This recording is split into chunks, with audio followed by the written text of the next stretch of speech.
فليه العلاقة مع الله حاجة معقدة قوي كده؟ ليه الموضوع ما كانش أبسط؟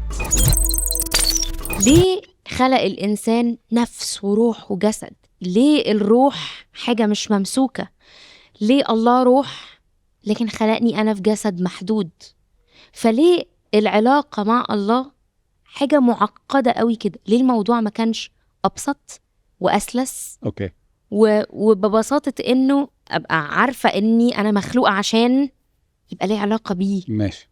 فاهم قصدي؟ يعني وده على فكره مش اللي انت قلتيه ده سهل خالص، موجود اجابته في ايه واحده، فهجاوبك على الحته دي عشان دي الحمد لله انا عارفها. الحمد لله. فهجاوبك على الحته دي وبعدين نرجع للافتراضيه الثالثه اللي انا كنا بنحكي فيها. اوكي. ليه فيزيكلي ليه محدود الانسان وروحه نفسه الجسد وروح سهله خالص. تكوين 3 عدد 22 غرض الانسان. اي حد يسالك السؤال ده قول له تكوين 3:22 مكتوب لكي لا يعيش الانسان.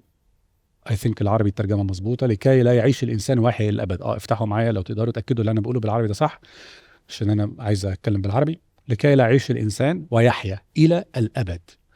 ده معناه انه الاصل منه خلق الله للانسان في البدء انه الانسان يعيش فيزيكلي جسديا الى الابد. ده كان التصميم الالهي من الاول. فكان الغرض الاصلي منه خلق ربنا للانسان انه يعيش ادم ده الى الابد. ما كانش فيه حواء.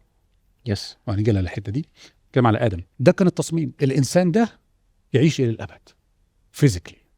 الانسان ده روحيا احنا اتفقنا ان هو روح عنده نفس عايشه في جسد. انت كده، هو انت كجسم بشري انت كده، انت انسان، معناه انك انت روح عندك نفس عايشه في جسد. ليه روح؟ عشان الانسان هو الانسان المخلوق الوحيد اللي خلق على طبيعة روحية، صورة ربنا.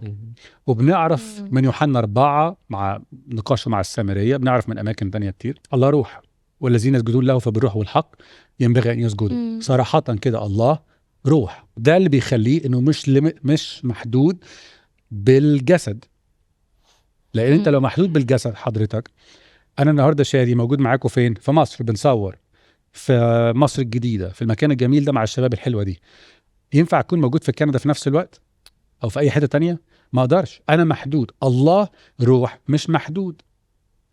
وأنا الإنسان الوحيد أو المخلوق الوحيد كجنس بشري مخلوق في حتة على صورته، فأنا روح في الأصل.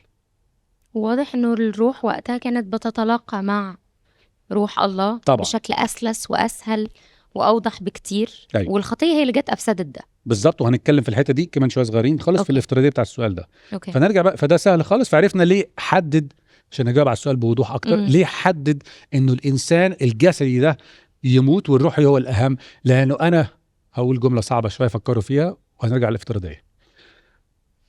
لو غرض الله من الإنسان إنه يعيش إلى الأبد زي ما بنقرأ في تكوين 3:22، آدم بوظ الدنيا.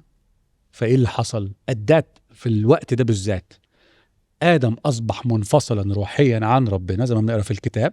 إيه الأهم بالنسبة لربنا والمخلوق على صورته؟ إنه آدم يفضل طول الوقت جسديا عايش على الأرض زي التصميم الأصلي، بس مفصول برضو إلى الأبد روحيا عن ربنا، ولا إنه يموت جسديا في وقت أقصر من البلان بتاعت ربنا إنه يعيش إلى الأبد. هيموت والنهاردة إحنا بنشوفه 70-80 سنة مع القوة زي ما موسى بيقول في مزمور 90.